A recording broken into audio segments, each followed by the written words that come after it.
My name is Jerry Kinn. This is Mike Muller. We're both from the Raster team, probably better known to you guys as the Imagery team. So at Esri we have rasters, we don't have imagery. So it's, why is that, right? It's because the format of the data, we of course refer to ourselves as Raster team, but we actually work on all things imagery. Welcome. It looks like all your colleagues are still enjoying a rather nice lunch, so I suspect they'll pour in as time goes on, at least I hope they do. We want to talk to you today about using imagery in ArcGIS, and we're going to use Pro to do the demonstrations. Keep in mind, though, that ArcMap works equally well, and the last demo of the afternoon session, I'll show you something that happens to work in ArcMap that doesn't yet work in Pro, but for the most part, we're going to try to stay with Pro and introduce you to that. The reason for that is Pro is, of course, a new desktop capability, but it's a first-class web client, right? So it takes full advantage of our services, full advantage of Portal, ArcGIS Online, things of that nature. And it's a little different user experience, so we want to make sure you understand that as well. Some of the workflows get straightened out. The user experience is a little different. So most of what we're going to talk about today is teaching you how to understand the full breadth of what is available and how we handle the imagery within the platform. Okay, of course, when we talk about platform, we're talking about ArcGIS Online, we're talking about Runtime, we're talking about ArcMap, we're talking about Pro, we're talking about the other 30 apps that go with the platform. And to use that, of course, as I said, we'll illustrate all this with Pro. So to begin with, who should be here? We anticipate that you're either new to ArcGIS or you may not be terribly comfortable using imagery.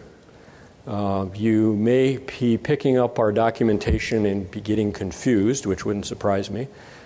We often refer to that as you need to learn ArcGIS, that ancient language we invented many years ago in Redlands. You may be interested in different types of things you can get out of imagery, and where do I begin? Or maybe you want to expand your horizons and think about things a little bit differently. Case in point, maybe I'm used to working with single images, but I want to work with collections of images, or I want to publish collections of images and things of that nature. Or, you just have some questions, and that's okay too. So there'll be hopefully enough time to stop us and ask those questions. General outline, we're going to talk about why we use imagery in ArcGIS, why it's important. We're going to talk about the sources of imagery, where do I get it. We'll talk about the information model, and that's really the large part of the discussion today. Keep in mind, imagery doesn't exist in a vacuum. There's an information model around it that allows you to work with it effectively within the platform. Understanding that information model means that you understand how to use imagery much more effectively, and that's why we want to talk about that. And then, what can I do with it inside the platform, and we'll talk generally about that. Okay, so this is an introductory session, keep in mind,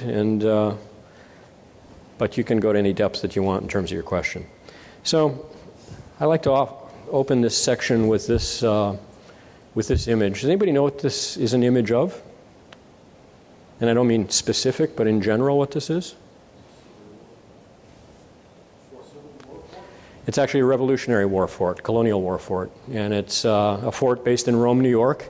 The Battle of Fort Stanwix took place there. It was a pivotal battle in the Revolution. Most people have never heard of it. But that was a classic fort of that era. And by answering that question, you've really demonstrated what image interpreters are very good at, and that is, looking at something sometimes with very little context and seeing a pattern, seeing what we call the essential elements of information, and deducing what it is I'm looking at. So my point is that imagery is very intuitive, and when you get the knack of that, it brings a lot of information. A friend of mine asked me, and this is a true story, he bought a farm in Northern Virginia, where I live, and he said, I want you to look at my farm. It's really cool. So I opened up ArcGIS, of course, and I don't know how well this projects, but you can see there's two road features because I'm using a basic street map, right? And in farm country, that's about all you get. His farm didn't look very interesting. So I said, okay, I'll open up a topographic map, and lo and behold, I get a little bit more information, right? I can see the driveway, I can see, he's got multiple buildings. This is kind of interesting, but that's kind of where my understanding stops until I open up the World Imagery Base Map. And now, wow, I get to see that, there's a dressage court there for his horses, and, swimming pool, and he's got a mixture of hardwoods and softwoods on there, and suddenly it's a very rich set of information that intuitively I just understand. And that's really, one of the huge benefits of imagery. So my point is that imagery conveys a lot of information, but it's also timely, right? This is an image of the aftermath, less than 8 hours later after a tornado went through. Very timely, right? Before that tornado went through, that geography looked entirely different. And whatever you had in your GIS data set is no longer valid, but the imagery can, make sense of that. It's also metric. We certainly think of imagery as being geometric, right? We can do mensuration, we can measure heights of buildings, we can find locations of points, things of that nature. I'm a photogrammetrist, so that's intuitive, right? However, you can also use it, as this color infrared Landsat example shows, to derive land use, land cover. Right? So it's radiometric as well. And it's important to understand that that's a critical characteristic. So yes, I can measure the Washington Monument and find out it's 555 feet tall, or I can derive the features that I want to put into my geodatabase because it's radiometric in character. So how do I find imagery? How do I use it? So if you have a license, which if you're sitting here, you probably have a license or access to one, you have access to our imagery base maps. And the imagery base map is a worldwide collection, and I use the term very specifically collection of imagery from around the world, from both our business partners as well as our community partners. Case in point, if the city of San Diego were to fly an aerial collect and get a 3-inch collection of ortho imagery, they may choose to share that with us. Many cities around the world do that. We incorporate that into the World Base Map. You probably heard the announcement yesterday that we have a fairly brand new agreement with Digital Globe to provide a lot of their content across the world, so we're trying to keep current. So currency, resolution are both important to the World Base Map.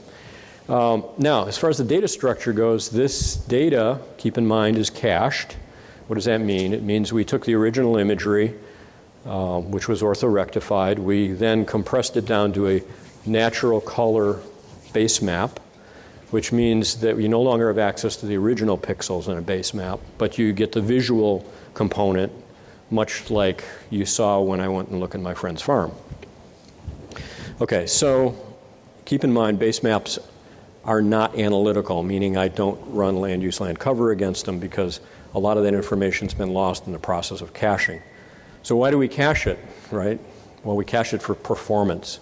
You probably heard that we get about 1 billion hits a week on this base map. It's a lot of zeros, right? So you guys are all using it, and that's great. And we want to make sure that you have a very current, very reliable base map that performs well for your applications. So it's open to the user, meaning if you have a license, you have free access to it. In fact, you can find it in other ways online. Timeliness can be an issue, and what I mean by that is it's typically a year old or less, right? In some cases, several years old. That's typical of most base maps. And there are very limited analytical capabilities, as I mentioned. So this is the spec. The spec basically says that it's typically 1 meter to 0.15 meter. 0.15 meter, do your math, that's about 6 inches. So best pixel would be 6 inches, and that's typical, but it's not actually a true picture of what is possible in the base map.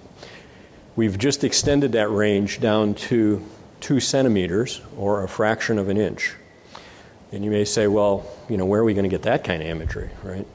The reason we did that is we extended the resolution of the base map so that community providers can actually provide drone imagery, which oftentimes goes down to that level of resolution. So planning ahead, road ahead, is to incorporate best resolution as time goes on, both temporal as well as resolution or spatial. Okay, so that's the world-based map. I'm going to show you how you bring that into Pro and all those kinds of good things. However, within ArcGIS Online, and maybe through your own portal as you're sharing, there are analytical sources. Analytical sources differ from the base map in a very important way, and that is you can get at the original pixel data. So if you have 8-band worldview imagery, in fact, you can get at every band there in its full radiometric resolution. Same thing with Landsat, et cetera, et cetera. So they're different. They're remote sensing data sources or content. They are stored in a data structure, which we're going to talk about in length, probably bore you to tears on, but it's important information, so especially if you want to publish things. They vary in cost, and they're rarely free. Right? Landsat happens to be free. Brilliant choice on behalf of Department of Interior to make those free. And in fact, they've generated a whole economy around that. But other than Landsat, most of these analytical sources are not free. So keep that in mind. You have to find ways to acquire the data or to get them from somebody who has acquired them. And of course, they are analytical in nature. So you can do things like derive land use, land cover, and other categories. The ones that are freely available to you that are online are essentially 3 Landsat services. A new one that you probably saw yesterday on the plenary if you watched the plenary.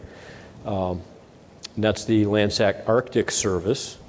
And that is different from the other 3 services primarily in the sense that it is serving out in a polar stereographic projection as a native projection. Then you have a Landsat Global Land Survey. That is a product that USGS publishes every 5 years, meaning that they take an epoch like 1990, 1995, 2000. Actually, I think 95 is missing. 95, 2000, 2005, 2010, 2015. Every 5 years, they get the best imagery, plus or minus a year, of that epoch, seasonally preferred, meaning that they look for a summer or late summer collect, best out of that epoch, and they put that together into one collection, so you have that as a base map roughly every 5 years to look at. But not only is it a base map, you have access to the original pixels, and so you can do things like your own custom feature extractions. We also have Landsat 8 as a service, and that is the best of Landsat 8. What that means is we look at it every day. Every day we pick out scenes from that day's collect that are, I believe, 10% cloud cover or less, and we publish that out in the service. So when you look at it, you'll see the quote-unquote best images. There's at least 5 images in there. In most cases, there's many more for any piece of terrain. And it is temporal, so you can move back and forth through that and understand it. And then last of all, we have NAIP. NAIP is the National Aerial Imagery Program. It's run by U.S. Department of Agriculture. It's a very expensive program that the USDA runs every year, collects roughly half the nation, primarily agricultural lands, but they now collect virtually everything within the U.S. That anybody would care about. And it's a 1 meter resolution. That is provided in the NAIP service. You have access to that. And it's really a very good capability, but it's only for the continental U.S. There are also premium services, 2 of which I'll mention briefly. One is NearMap. NearMap has a program to collect urban areas and the likes on a frequent basis. That is a premium service. It is analytical, but you do have to pay for it. The other is the Hexagon service. The Hexagon service is, interestingly enough, actually the same imagery as NAIP, but it's collected at the higher resolution. It hasn't been downsampled to the 1 meter for USDA. So you get what they happen to collect it at, which is a higher resolution. So those are the services that are there. Keep in mind that we integrate a lot of functional capability to handle all kinds of types of imagery. I'm not going to talk about full motion video today, but that is another type of imagery that we handle. We also won't, for example purposes, talk about thermal or radar, but we do handle those sources, and of course LiDAR as well. The functional capability, there's a lot of emphasis on orthorectification, management of imagery in mosaics and things of that nature. But we also have full classification workflows. We have mensuration or 3D measurement capability, and we have adjustment capability, which is getting richer as well. So with that, I'm going to switch over and give you a brief demonstration just to kind of cement for you what this actually looks like within Pro. So this is Pro. It's a new project that's been opened up. There's nothing in it. Of course, you can see the base map, right? Keep in mind, Pro is a first-rate client of web services. And so unlike ArcMap, which typically opens up raw into nothing, this opens up into something which is a map service. But we're all here because we like imagery. So on my right, I've got what we refer to as a pane. It's an interesting term. Of course, there's window panes. There's also all panes. But this is more like a window pane. And I have many of those within Pro. The one that you are interested in when you're searching ArcGIS Online in Portal is your project pane. And underneath that, in particular, you have this little tab which you can go to Portal. Portal gets you out to that magical world. And then down here, I'm looking at what we really think is a cool capability, and I think you'll grow to appreciate as a cool capability, the Living Atlas. The Living Atlas has a tremendous capability of data products, one of which is imagery. So let's take a look at world imagery, right? Because I just heard about that from some guy on a stage, and I'm interested in that. So I type in world imagery. It'll go out and search the Living Atlas, and lo and behold, right on top is world imagery. I click and drag that in, and it goes out to ArcGIS Online, and there's my world imagery. So, excuse me. With that, I want to go to one of my favorite places in the world, which is upstate New York. And so I can click and drag, and lo and behold, there's upstate New York. Let's go over to Buffalo just for grins. And this is Buffalo on the Niagara Frontier, and I can zoom all the way in, and I can keep going, and I can actually get some pretty good resolution imagery out of Buffalo. I can see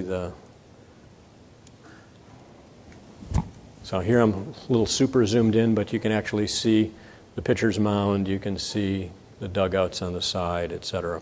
Let's zoom out. And I want to go to another favorite place just real quick to reinforce things. Since I am based in Virginia, we'll go into Washington, D.C., and go down to the Capitol building, which is one of the great enigmas in Washington these days. And lo and behold, I can see some really nice resolution capability. In fact, I can see people walking around, right? So it gives you a sense of how good the imagery in urban areas happens to be.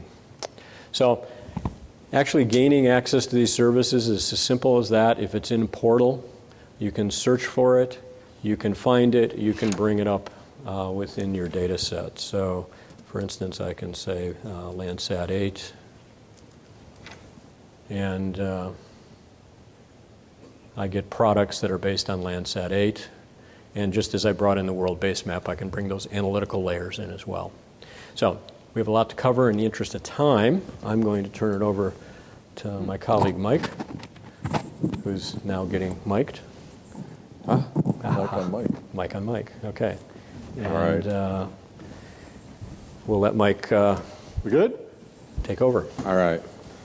So, question, how many people actually think they understand how Esri even talks about images? If you went to our help document, do you think you could search and find what you need to find? Right? So this is an intro session, and one of the big problems that we that all software has is how do people find what they need when they first start using the software. And so what I'm going to try to do here is give you a fly-through of terminology, which is the most important terms that you need to understand if you're beginning to use imagery in ArcGIS. And one of the reasons why that's important is the word image isn't used in most of it, right? We come from doing GIS raster analytics, and like we say, imagery is raster data, so most of our terminology is based on the word raster, not on image, so it's hard to figure that out. So what I'm going to do is I'm going to go through what we consider our imagery information model, and we're going to try to get you to at least be exposed to the 6 most important terms that you need to go back and find information if you don't already know how to, okay? And also, it helps you learn how to use the software when you're first starting. So one thing to understand is that in our current imagery model, we have some design principles that you should understand, which is, we in our on-the-fly processing, we always talk about that. It's basically that ArcGIS only wants to process what it needs to when you need it, right? So the system doesn't always process the entire image. You might zoom in and only process the window. It's just important to understand that you need to understand the system will only process what you need. And then when we design software, it's based on that.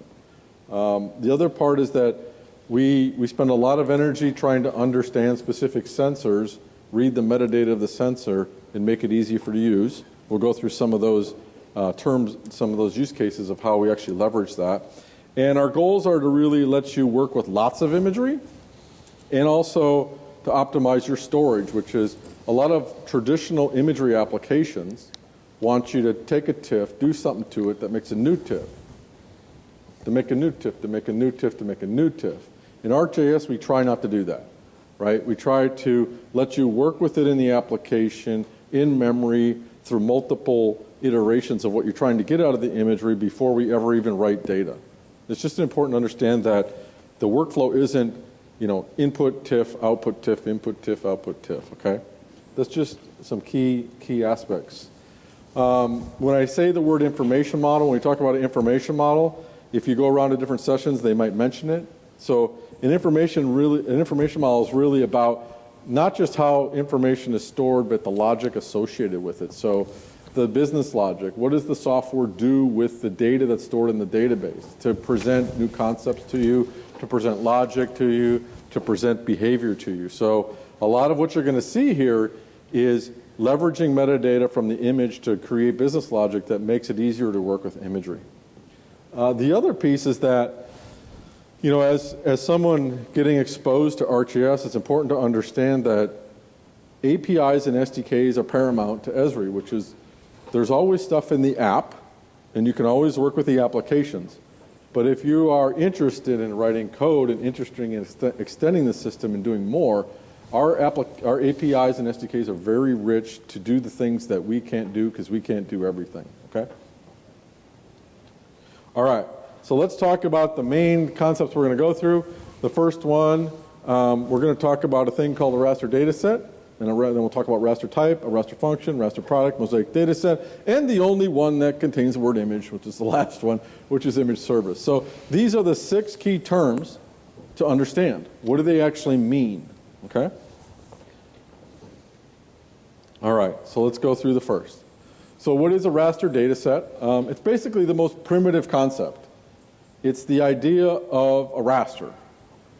It's an image. It's the thing that represents a layer in the application, right? So it's basically the object and the business logic that's responsible for managing the driver to read and write the pixel data, managing the driver to read and write the metadata, we have comprehensive support for imagery, which is, this slide's a little bit out of date, there's somewhere around 90 formats that are supported in Esri in terms of reading imagery and raster data, right? So it's the most basic concept. So I'm going to flip in and out of demos during this presentation just to give you some sense, and I'll use Pro for that. So in the first example, we just hit Raster Dataset. So like Jerry mentioned, I'm in Pro. I have my table of contents. I have my map. and I have a project pane, which is where I just have a folder registered from my local disk. And when I open that folder, you can see there's this little icon here that looks like a little gridded raster. And that is conceptually a raster data set. In my case, I just have a TIFF, right? So if I expand that TIFF, I can see that it has 3 bands, right? It's a 3-band TIFF. And I could do a number of things. One is I could drag the whole image in, and I can just look at it, right? Or I could drag in just an individual image of the raster data set and work with it as a layer, right? If I then, right-click and look at the properties, I can see that, my image, this TIFF, has basic layer metadata. But if I look at the source, I can see more information. So I can see how many rows and columns. I can see the number of bands in my case for the layer because I dragged in one. I can see it's a TIFF. I can see it's 8-bit depth, and it's compressed with JPEG, right? So I can see basic information about the data set. And that's about as simple as it gets for raster data sets. So that's working with a basic, say, for example, GeoTIFF as a raster data set in ArcGIS. And I could do, if I need to, I can do all sorts of basic things with it. When I highlight an image layer, a raster data set in Pro, you're going to see a contextual tab that lets me do things like transparency, dynamic range adjustment, change the stretch type, maybe change the resampling type, brightness, contrast, gamma, and basically work with the basic visualizations of the data set. Okay? Gee, Mike, isn't there more? There is more. Let's go back. Okay, so that's a really basic concept, right? Really basic concept. But it's your first entry into looking at images in ArcGIS. Okay, next up is we get into the more advanced things, but easy to understand. So there's this thing called a raster type, right? And a raster type is this smart little object in the system that knows something specific about a sensor. Okay, so if you have a WorldView 3 data set, a product delivered from WorldView 3, a multispectral image, we have a raster type called WorldView 3. Now, the purpose of a raster type is to be very specific about logic for the metadata. Okay, so the type will interpret the metadata knowing the sensor model, knowing what bands come with the product, and how to actually work with all the different specifics of that sensor, right? It really defines how we work with it. Today that number's a little outdated too. There's somewhere around 50 raster types, and they go everywhere from, aerial imagery from specific platforms into satellite imagery. You have radar, you have, government NITIF, and a whole bunch of formats. And one of the newer ones is actually a frame camera, which is a generic type to work with a camera that's not specifically in our database. Okay? So what does a raster type, look like? I'll show you real quick how we can, articulate those differences. So when I add imagery to this thing called a Mosaic Dataset, which is the collection, which we'll get to later, I need to use raster types. So if I look at my Mosaic Dataset and use this tool called Add Rasters, here's where we're going to be able to look at different raster types. So if you look, when I'm ingesting images into a Mosaic Dataset, I pick the type that I want, and the type defines how to interpret it, what sort of products I can make from it, as well as specific things I can modify. So, for example, let's say I look at the WorldView 3 sensor, and I look at the properties of the raster type, right? What you're going to find is it basically understands all the metadata telling me that band 0 of MS is called coastal blue. It understands what the wavelengths are for the sensor. It understands how to filter it when crawling the file system. But what's really cool is it also understands how to implement processing. So it basically says, I can create you a multispectral view, a panchromatic view, a pan-sharpen and multispectral, or even a SWIR product, right? So they're very specific. If I were to go and pick a different raster type, like, say, radar, let's pick a radar sensor, and I look at the raster type, you're going to see polarization, right? So basically, the raster type is an intelligent interpreter for a particular sensor. Okay? The raster type becomes very important, but somewhat transparent to you in the rest of the system once you use them. Okay? So let's move on to the next concept. And that next concept is the raster function. So this is sort of where the rubber hits the road in terms of doing processing.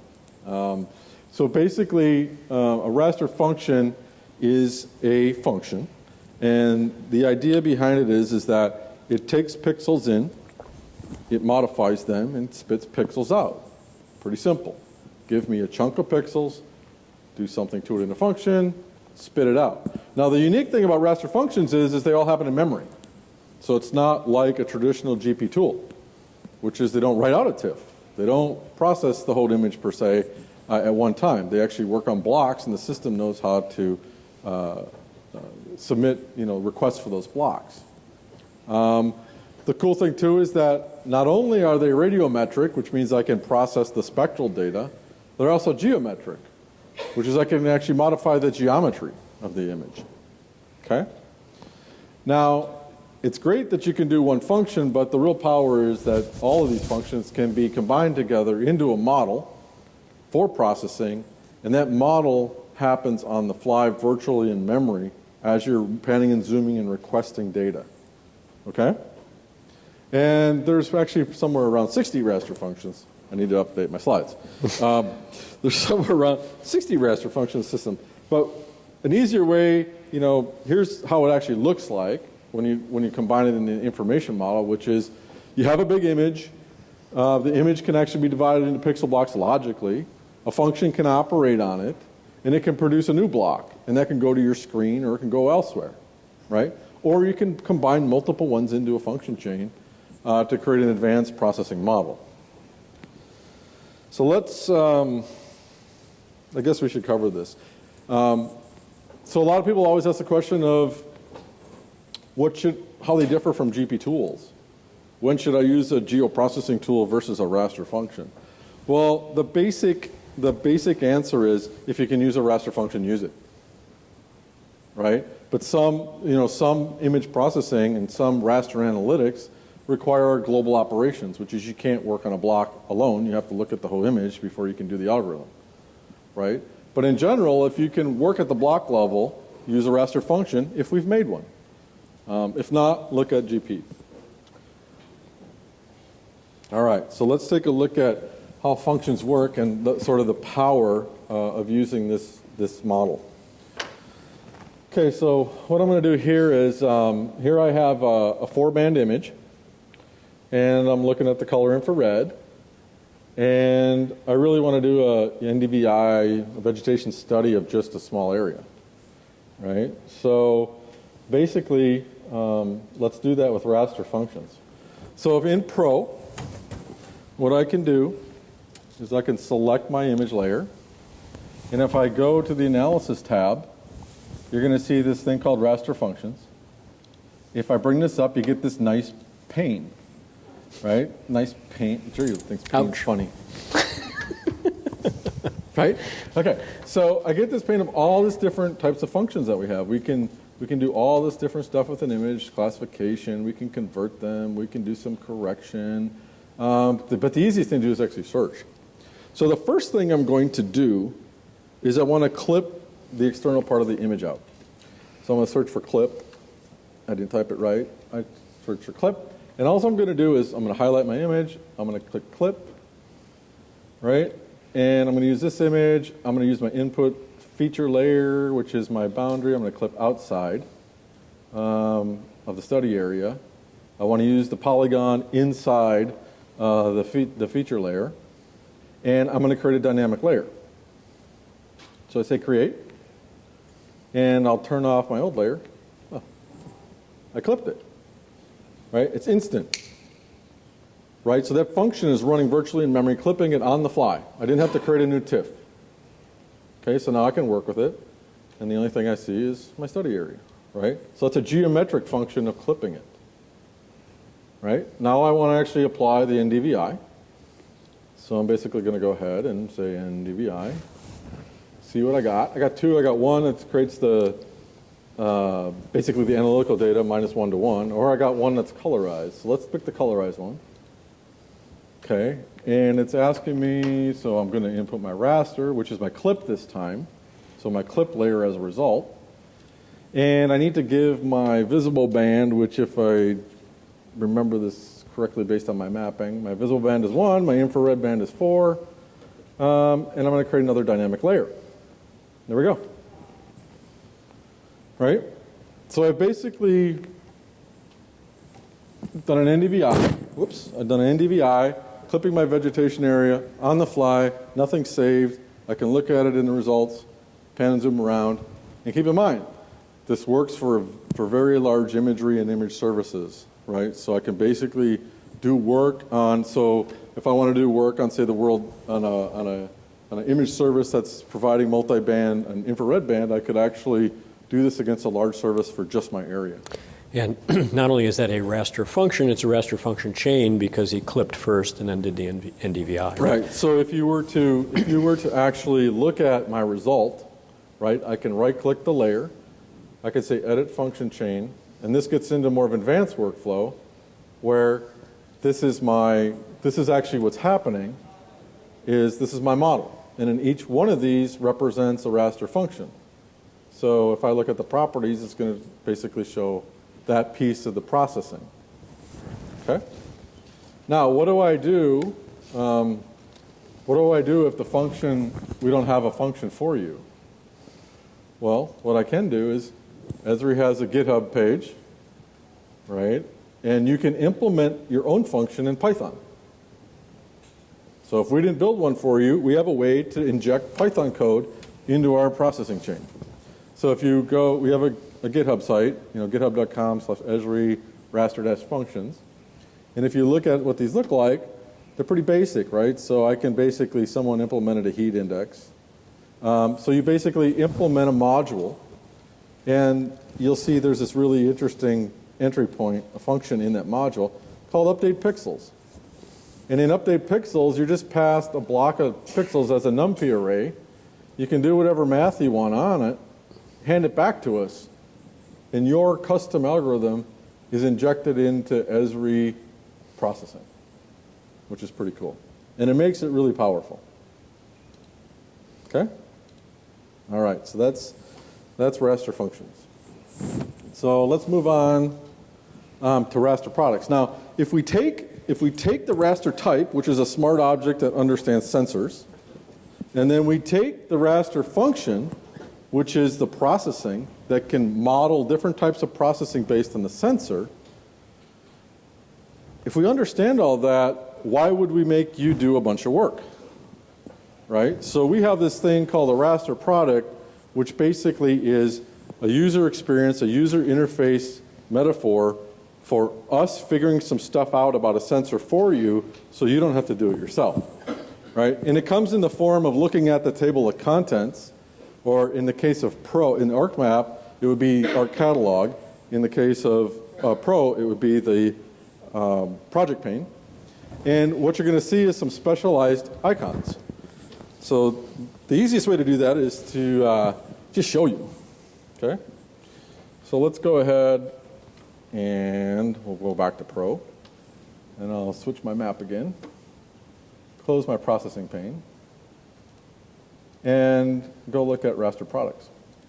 So here I have some different products. Let's say, for example, I don't really know what it is, but you'll notice this icon isn't the little, it's hard to see, but it's not the gridded icon. It has a little satellite over it. It's a little sensor. Okay? Now this icon's special because this is a raster product, which means ArcGIS figured out what you have on disk, and it can actually do processing for you without you having to build the model. Okay? So if I were to open this, it doesn't show me bands, it shows me products. Okay, it doesn't show me band 1, 2, 3, 4, 5. It shows me I can give you multispectral, panchromatic, or pan-sharpen. So what's really cool about that is I can basically drag in the multispectral. I don't really need to know what bands those are. I'm trying to remember if I have a bookmark here. Nope, I didn't. Okay. So I just have multispectral, and if I were to actually zoom 1 to 1, you're going to find out, okay, anything further, it's going to get a little fuzzy, right? Well, if I want a higher resolution, obviously the pan's higher, so I can actually drag the pan chromatic in. Now I get a higher resolution image, right? But it's not color. But obviously there's a technique for sharpening panchromatic imagery, pan sharpening. So I could basically just drag this icon in, because we know how to do the processing for you, and you get a colorized, higher resolution, pan sharpened product. Right? Now if you look at the function chain for that, the system looked at the metadata from the sensor, used the raster type information, that smart little object, combined it with a bunch of raster functions it knew how to build, and it automatically built the model for you to make it easier to work with the imagery. Boy, that's a lot easier than picking PO underscore red.tiff, PO underscore blue.tiff, and finding the, pan sharpening thing from some menu, right? And it's more efficient because he didn't store anything on disk, right? Nothing gets created. This is all, as I zoom around, it's doing pan sharpening on the fly. Okay? And like we said, we looked at raster types. This doesn't just apply to electro-optical imagery. So I have another data set here with a sensor icon, and it appears to be radar. Notice that my processing is looking at the raw radar or looking at a despeckled version of the radar. Right? So the processing change bases on the sensor, and the products that get shown are based on what type of processing can be done. Okay? So that is Raster Product. Okay, now let's talk about the collection model, the library model, how do we manage the management model of imagery. So if you have lots of imagery of the same type, or even a heterogeneous collection of imagery, we have an information model component called the Mosaic Dataset. And the Mosaic Dataset's purpose is to manage lots of imagery. Think of it as an index of a big collection of imagery. It's a library. Right, but don't think of it as a mosaic. Don't think of it as a mosaic. It's named Mosaic Dataset. It can create mosaics for you, but it's not its only purpose, right? It's not mandatory that you look at the mosaic view. You could be using it as a library to look at individual images that are not mosaic. And it's right? not actually a data set, it's actually a container for, or catalog for a data set, right? So it's kind of a funny name. Well, conceptually, it's a data set because it is a raster data set. Right. Right? But it's not, It's not a data set alone. It can be a virtual data set. Right. Okay? All right. The point of it is that it's how you manage your imagery. It's scalable. You can put one image in it. You can put two images in it. And we have, if I were to say the largest known Mosaic data set that I know of is 24 million images. So it's managing 24 million images in a library. So it's it can scale, okay? Like I said, you can create them as all one type. Like a good example of wanting to create one type is elevation data. You don't really want to mix elevation data with electro-optical, right? It's because it can store raster, it can store SRTM elevation data, right? Because it's raster. I wouldn't want to mix my worldview with my SRTM necessarily. And in fact, when you go to the Living Atlas and you pull in your terrain data set, it's being managed and served that way. So. Yeah. Okay, so this is, we'll just do a real quick on this because there's multiple sessions at the conference on deep diving into Mosaic data sets. But, from just a basic view, what do they look like? Right, so I'm in Pro again. A Mosaic data set lives inside a geodatabase. So I have geodatabases. Here's my mosaic. I can look at the properties of that mosaic, and it basically gives me a bunch of information about properties of the mosaic, and what type of spatial reference it's using, some stats on the overall mosaic, etc. But here's an example of 4 scenes in a mosaic, and when you work with them, you'll notice they just behave like a layer. And as you pan and zoom in, the system puts them together for you automatically It blends on the boundaries. You can do seam lining and color correction, and the system will actually put the images together into a seamless mosaic if you want. However, like we said, it's a library, so there's a table associated with it, and you can look at the individual images. Now notice that because this sensor has multispectral and pan-sharpened, that it can actually give you single images of each of the products that the Raster Type figured out in the mosaic. So if I wanted to query the library for pan-sharpened, QuickBird, I could query and get those and only look at those, even though the library is 1 million images, right? So I can use it multiple ways. Yes?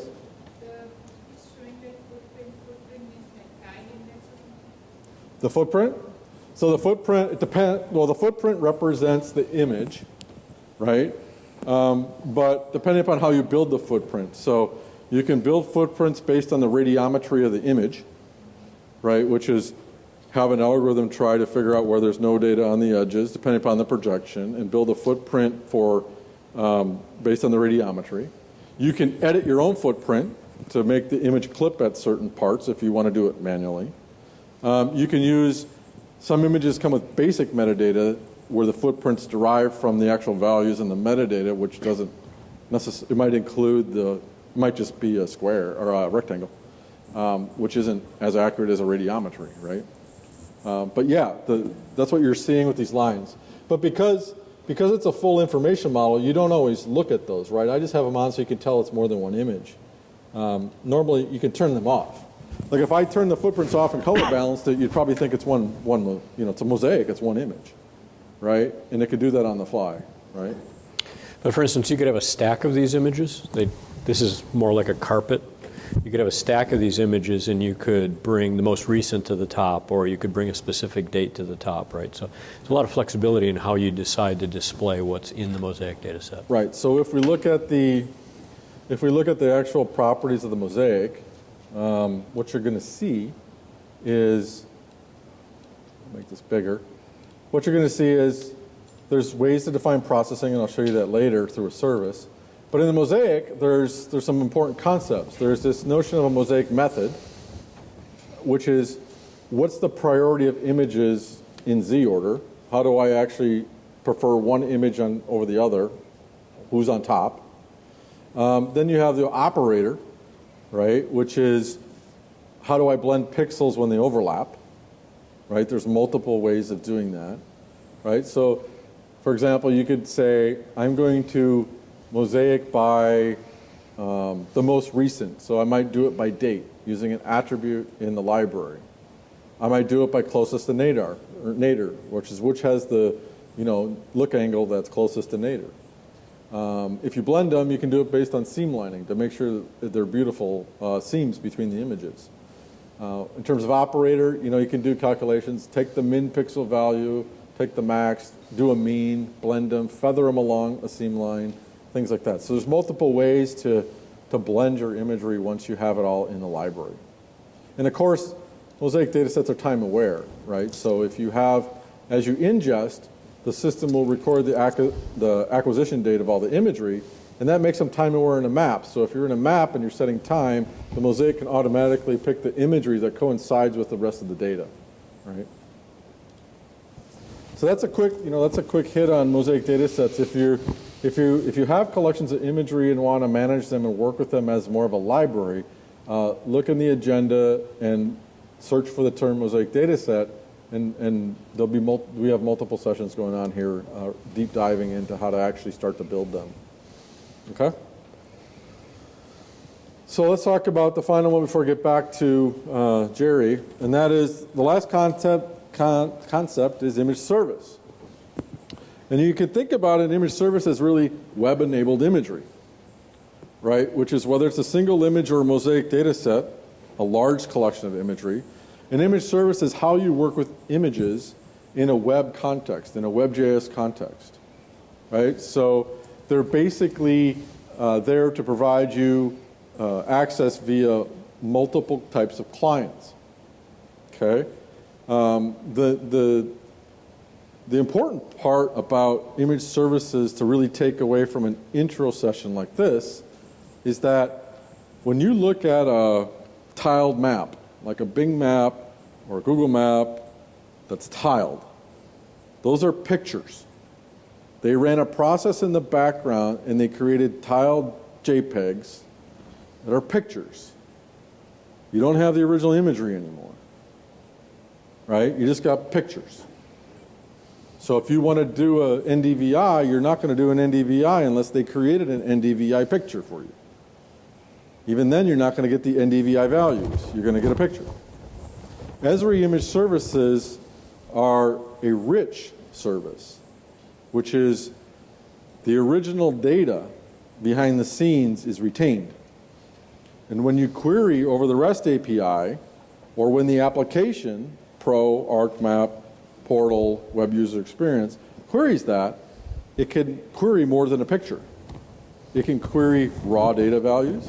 It can run sampling algorithms against it and give you back samples. It can provide the raw pixels as well as pictures, the full metadata of the original imagery, as well as letting you download the original scene, as long as the service has it turned on. Right? So they serve up imagery. They don't serve up pictures. Okay? Now keep in mind, when I say imagery, I'm going backwards. It includes raster. So if you have GIS rasters that are large, thematic land cover map, that can be served through an image service, which people can poke on and get values for the land cover. Right? So it's the full data accessible in a WebJS context. Okay, so let's take an example of some image services that are already available as ArcGIS content. Okay. So what I have here is I opened up the Landsat 8 services provided by Esri. They're hosted on Amazon. And what's really cool about them is this is an image service coming from the web, and I can look at the full collection, and you'll notice you can start to see the scene boundaries a little bit, right? So it's not a picture, it's the images being blended. Okay? Now, what's really cool about it is when you author a Mosaic Dataset and you author an image service, you can take the raster function models for processing, you can publish it with the service and make it available in the WebJS context. So if we look at the Landsat 8 services, what you're going to see, which is really cool, is as a user, so the author did a bunch of work to make this easier for everyone to use Landsat 8.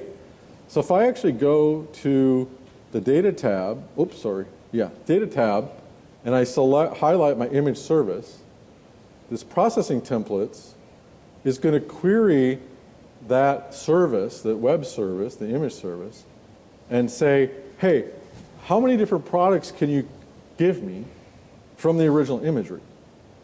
And if I drop this down, you see all these different types of products, right? So the authors basically have built in dynamic processing for all these products available through an image service, and that's the storage of the original imagery. All these products don't take any additional storage because they're generated on the fly as people use them. Right? So if I were to pick color infrared,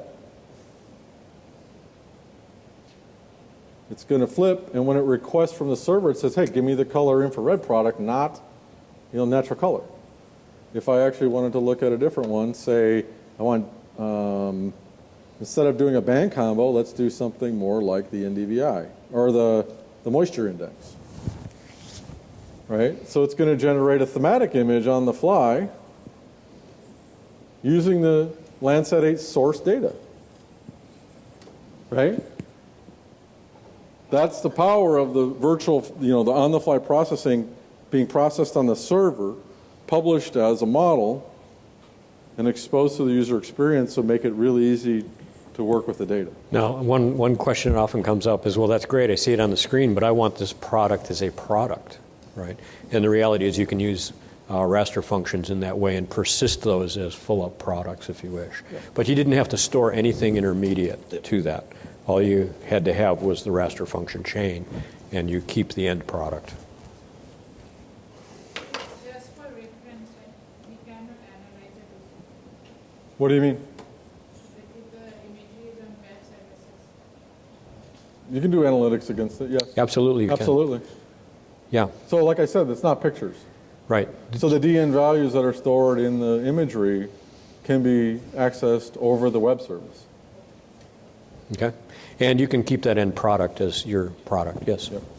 The imagery you just showed, was that a free product on the system, or is that? That's Landsat 8. So, Landsat 8, yep. so that's supposed to be free. Yep. And Yep. you went through a service. Yep. That's an Esri published service. Right. Yep. And it's coming to you from Amazon Cloud Yep. through ArcGIS Online, which is your open portal, onto your desktop. So we worked with Amazon. Amazon's providing the infrastructure. We're providing the software. And we're making the services available to everyone. And so if you create an image out of that with attributes that you want to add to it, Mm-hmm. are you able to provide that to a client, Mm-hmm. or is that proprietary information? It's proprietary to you. So that Yeah. you're not, like other products, you have to mention who provided the service or who provided the imagery. No, so Landsat has no licensing on it in that regard. Landsat 8 is no exception. We make that freely available to you, and if you want to do value-added product, you can absolutely do value-added product. Yeah. Question. Yeah. Can you search past dates, like Landsat 5? You can. However, well, Landsat 8 That's service. it's a different set of services. Yeah, Landsat 8 service is only Landsat 8, right? In our particular Landsat 8 service, you remember from my talk, maybe you weren't here, but my talk, I mentioned that it's the best of Landsat 8, meaning that it's cloud-free. So if it was cloud-free and it happens to be in the service, then absolutely you can search back to that. But there may be more imagery available at the USGS site, for instance, that happen to have more cloud cover. Okay. Let's see if this is still here. So these are good dialogues. They're important dialogues. They're hard to get across in a short workshop, right? Nope. Never mind. So what happens is you go on the service, you find a location you're interested in, and you're able to step back in time with a time slider to find out what's available. Yeah, Pro has this time slider will pop up if you look at the screen. This guy will let you look back in time based on the service. As I mentioned earlier, Landsat 8's been up for a little while. We have as a minimum 5 best scenes, but there's typically many more than that for any geography. When you get into places like Brazil and Singapore, where there's a lot of cloud cover, you may have fewer ones. If you're, happen to be in sunny California, there may be a lot more. So, You got nothing. just because of cloud cover constraints.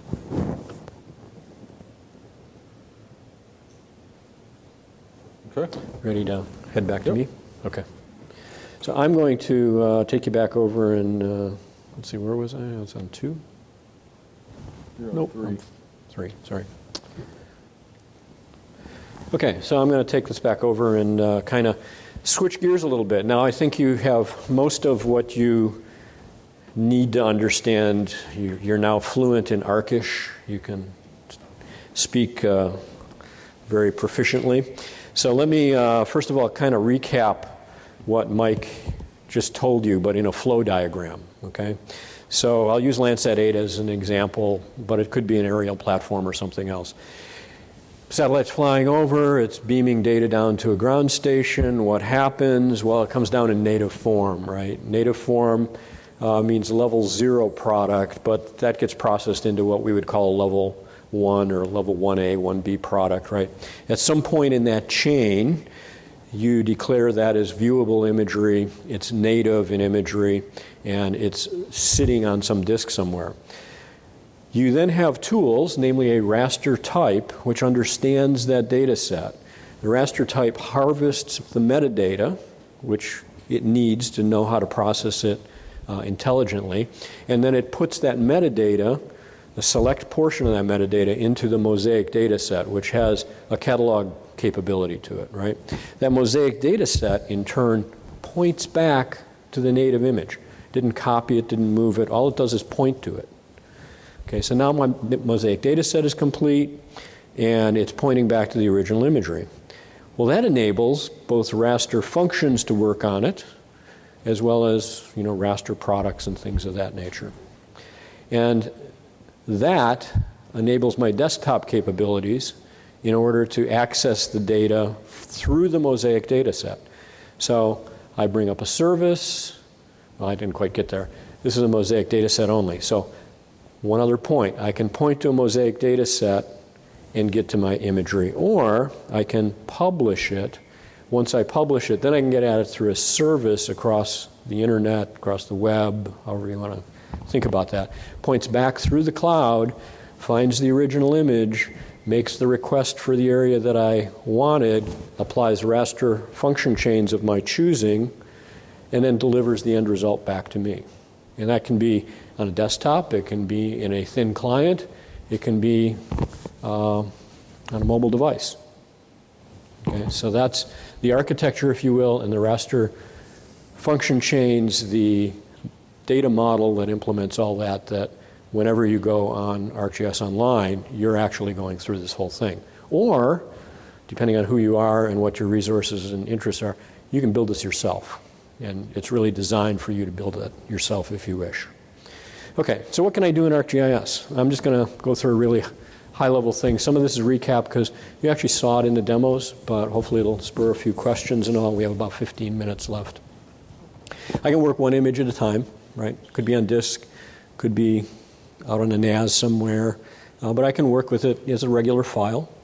I have all that capability. I can work on collections of images, meaning maybe I have hundreds of images on disk, I treat them in a Mosaic Dataset, I access them that way. Or maybe they're remote to me and I can work with them across a service. I can do lots of processing on these things. And by processing, what do I mean? Well, I can do all this on-the-fly processing. I can create pan-sharpened images. I can orthorectify. I can clip. I can do image classification, right? It's really a whole host of capability. And by the way, none of this precludes the fact that I can use GP tools, geoprocessing framework. So why would I use GP versus raster function? Well, the answer to that is primarily, do I need the whole image to process on, and how fast is it? Okay, you've used ArcGIS, you know that some GP tools take a while to run.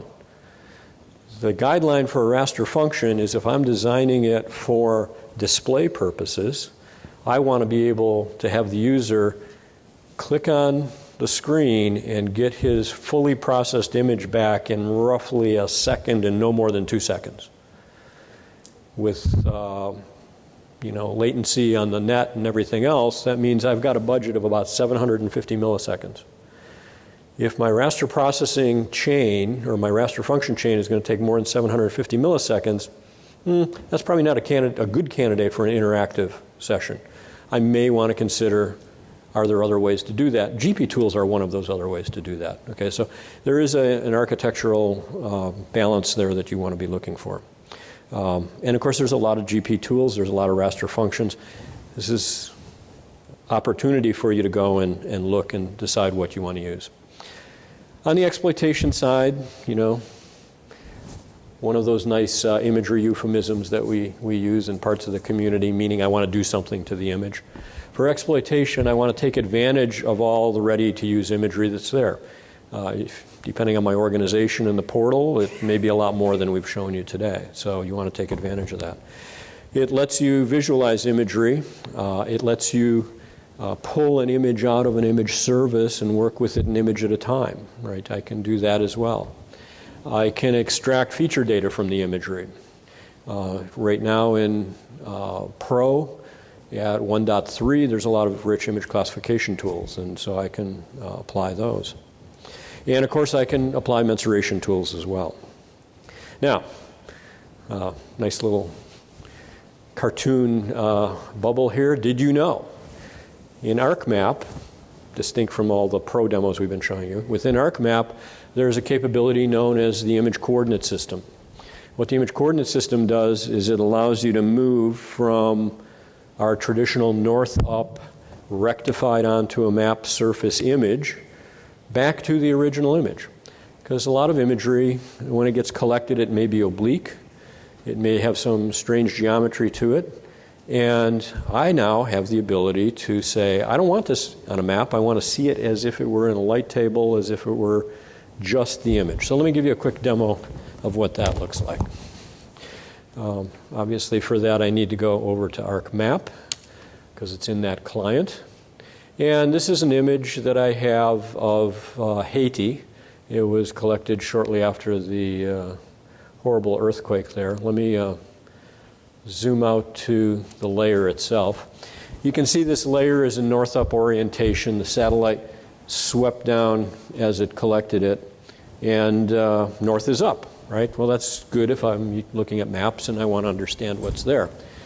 Let me zoom back into this area. Well, before I do that, let me show it this way because it may make the point a little bit easier.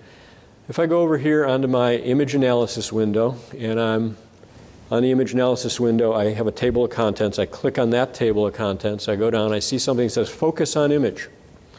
Focus on Image is going to convert me to the image coordinate system. When I click on that, it moves into a different orientation. And what it has done is it has, you see the image is now square. It's no longer rhomboid. But it's rotated, and it's rotated to top up. Okay, I'm going to take this off for a moment and take that off. Let me go back and turn it back on. Oops, I didn't do that. Take off focus to image. There it is, back to the original. I'm going to zoom into this location here. And is that where it is? Nope, sorry. Should have put a bookmark here. I've lost my place. Let me go back. Wrong side of the cloud bank. There we go. So I go in and I look at this area. Maybe I want to turn on dynamic range adjustment. That looks a little better. So you can see these petroleum oil storage tanks here. They look a little stretched, a little tall, a little odd, right? It's because they're rectified for north-up orientation. But if I turn on focus to image, oh, this is actually an oblique image. I've got about a 45 to 50 degree look angle.